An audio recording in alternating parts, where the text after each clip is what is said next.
آج ہم بات کریں گے جنگ یرموک کی، جو حق اور باطل کا ایک عظیم الشان معرکہ ہے۔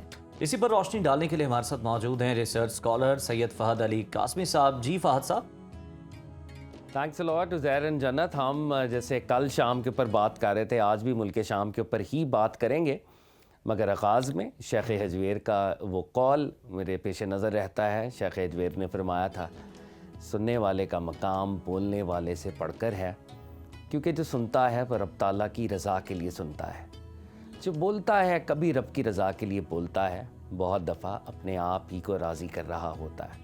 اس عزم کے ساتھ کہ میرا بولنا، ہم سب کا سننا پروردگار کی رضا کے لیے ہو، کانورزیشن کا آغاز کرتے ہیں۔ جیسے ہم نے شام کے اوپر لاسٹ ٹائم کانورزیشن کی تھی اور ایک انیشل سا کنیکشن ہم نے آپ کے سامنے پریزنٹ کیا تھا کہ شام کو بھی انبیاء کی نسبت حاصل ہے۔ خود سرکار دو عالم صلی اللہ علیہ وآلہ وسلم کے سفر اعلان اظہار نبوت سے پہلے آپ بھی شام کی جانب گئے، تجارتی سفر تھے آپ کے، اور نستورہ راہب نے کس طرح سے سرکار دو عالم صلی اللہ علیہ وآلہ وسلم کو پہچانا، اور اس کے بعد ہم خالد ابن ولید رضی اللہ تعالیٰ عنہ کی بھی بات کر رہے تھے کہ کس طریقے سے انہوں نے شام کو، اور خاص طور پہ شہر دمشق کی ہم بات کر رہے تھے کہ شہر دمشق کو فتح کیا۔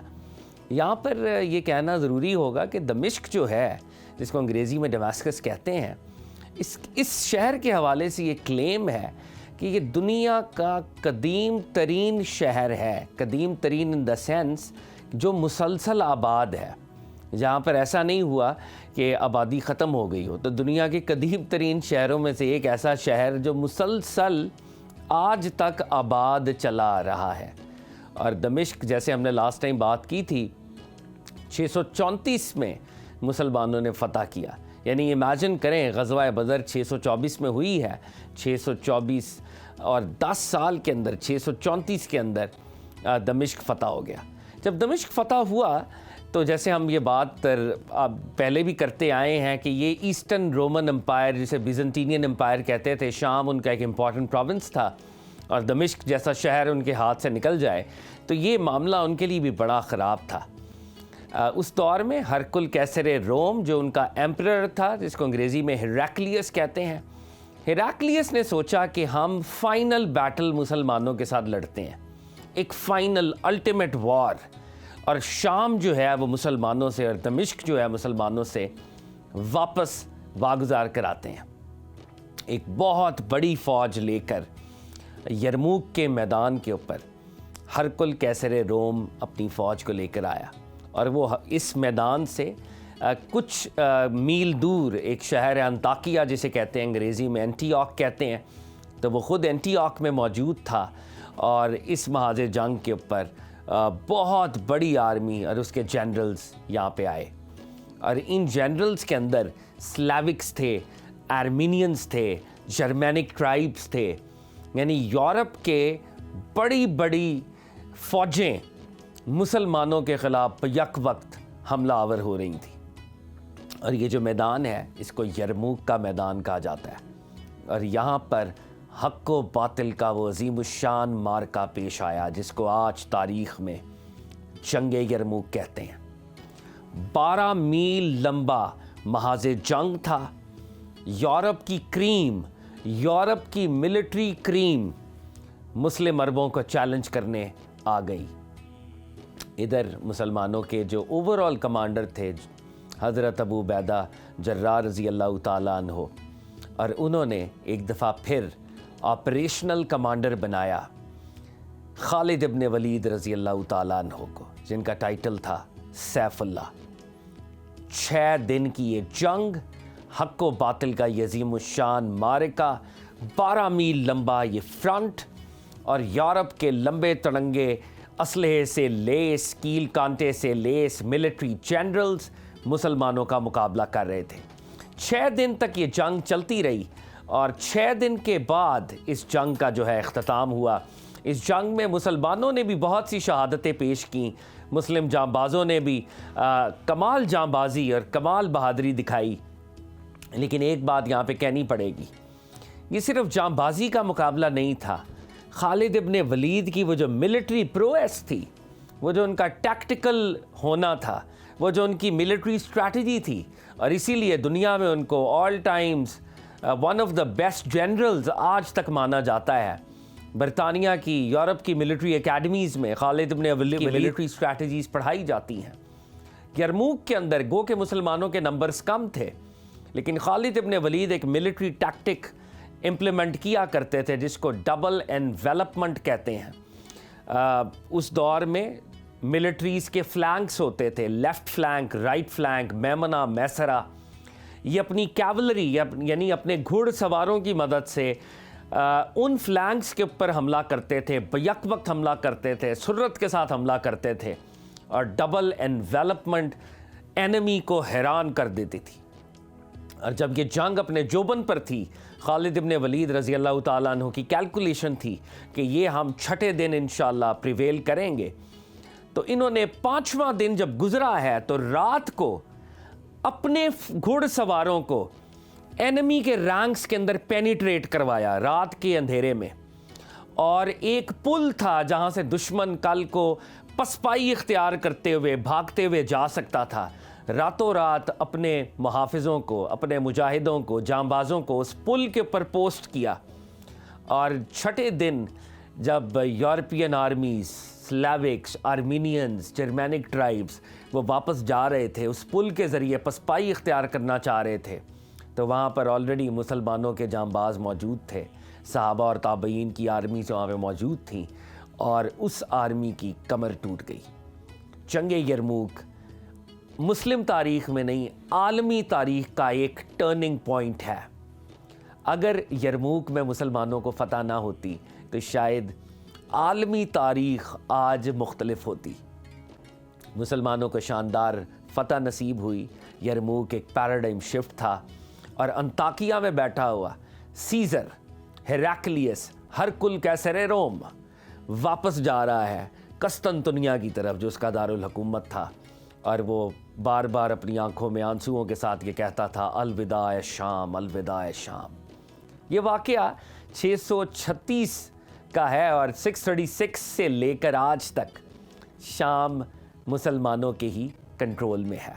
تو جنگ یرموک ایک بہت ہی شاندار ایک مائل سٹون ہے. جب شام کی بات ہوگی تو یرموک کی بات ضرور ہوگی، اور یہ بات یاد رہے کہ یہ دمشق کی فتح کے بعد، دمشق فتح ہونے کے بعد مسلمانوں کو یہ معرکہ لڑنا پڑا. ہم جب تاریخ کے اندر دیکھتے ہیں تو تاریخ کے اندر بہت سے ایبز اینڈ فلوز ہیں، اتار چڑھاؤ ہیں، اور اسی دمشق کے اندر میں یہ شیئر کرنا چاہتا ہوں کہ تاریخ کے ڈفرینٹ مائل سٹونز اور ڈفرینٹ ریلکس یہاں پہ ایگزسٹ کرتے ہیں. یہاں پر ایک گریو یارڈ ہے، قبرستان ہے جسے باب صغیر کہتے ہیں. باب صغیر میں 300 صحابہ کرام محو آرام ہیں، اور اس قبرستان میں جو سب سے بڑی ہستی جو ہمارے دلوں کے بہت قریب ہے، عاشقوں کے امام سرکار دو عالم صلی اللہ علیہ وآلہ وسلم کے بہت بڑے عاشق سیدنا بلال بھی دفن ہے، موزن رسول.